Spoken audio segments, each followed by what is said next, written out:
Invite a Budget Blinds style consultant to show you how to transform your rooms just by changing your window coverings. Canada's #1 choice for window coverings. Visit budgetblinds.ca today. This is Newcap News with Bart Pediasic. Good evening. It's official. There will be a spring election in Alberta. Yesterday, Premier Jim Prentice made the announcement that will see voters head to the polls in just under a month. But as Jeremy Thompson reports, Prentice is already facing criticism for the timing of the call. I have called upon the Lieutenant Governor this morning and asked to have Albertans go to the polls on May 5th this spring. This was the scene in Edmonton Tuesday, the Premier flanked by supporters as he announces a fast-approaching election. Prentice says he wants a mandate to lead from Albertans, but political analyst Phil Allen says he has different motives. The reason he'd go for election now, in no matter what he says, is that he perceives that all the other opposition parties, with the exception possibly of the NDP, are weak. With the recent unpopular budget announcement, Allen thinks a spring election may be premature. Why don't you see what this budget does? A year from now, or a year and a half from now, when the election would have been due, would have gave a great track record to see whether or not their policies and their financial plan is actually working. It's been a rough year for the PCs, with many MLAs stepping away from provincial politics. Perhaps the most notable departures, former Finance Minister Doug Horner, former Minister of Health Fred Horn, and interim Premier following Alison Redford, Dave Hancock. So there are a lot of untested conservative candidates who are out there trying to get elected. Not all the negativity is towards the Conservatives. Allen says the infamous Wild Rose floor crossing has caused increased voter apathy. When you vote someone in as one party and they're allowed to cross and go to another party, why vote?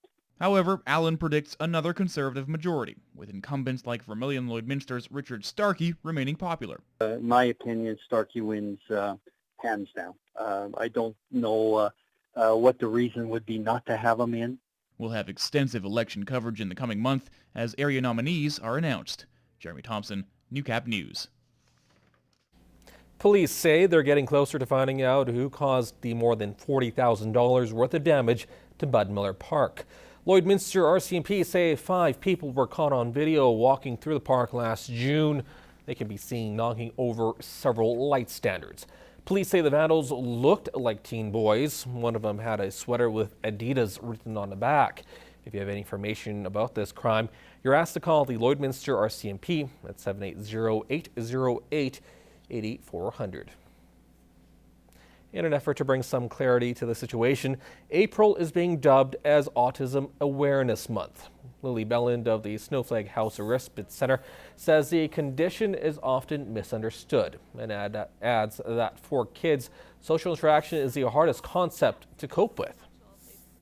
For a lot of kids with autism, the language barrier is probably the biggest barrier. If you can't get your needs known, then that makes for a lot of frustration. Belland is a 5-year-old son with autism and says she hopes to see an increase in tolerance and awareness in the community. The biggest thing is just to have a little patience and a little compassion. To remember that those people who actually have the diagnosis with autism are working really, really hard to function in the society that they're born into. You can get involved with the cause this month by visiting their website at autismsocietycanada.com. Well, finding out what you want to do after you finish school can be a daunting task for some border city students, but one program hopes to change that. In this week's Beyond a Classroom, we take a look at the Lloydminster Public School Division's Work Placement Program and how it's helping local students find a career after they graduate. It's another typical day for grade 11 student Kelsey Stansfield as she sorts and shreds paperwork at the local RCMP station.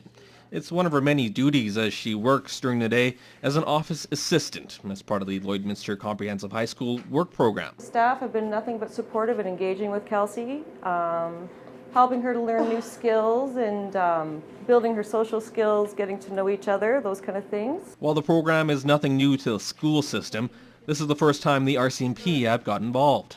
As soon as we learned about the program and who would be working with us, we knew instantly that it would be a great fit for us here. When Kelsey shows up, she automatically brings her personality. One of the biggest things with her is she's happy, she's glad to be here, and it's something that's infectious in our workplace. Down the road, grade 11 student Julian Lipka spends his day cleaning and preparing guitars at Vintage Music downtown. With a passion for music himself, he chose a location for the learning opportunity. I want to learn how to play musical instruments, but that's why one of the reasons I came here is because I knew he could teach me a little bit. As part of the program, both Lipka and Stansfield volunteer 70 hours during the school year at their respective organizations to gain work experience, as well as giving them an idea of what they may want to do when they graduate. According to teacher Betty Hart, the organizations that students choose play a major role in their development. I know that most of them have gone on to either continuing careers in that area or continue to volunteer at the areas that they've worked at. Something that Stansfield would welcome, as she's always had a dream of one day working with law enforcement full-time. The goal is Kelsey to get the skills that she needs to gain meaningful employment and gainful employment where she's actually getting paid.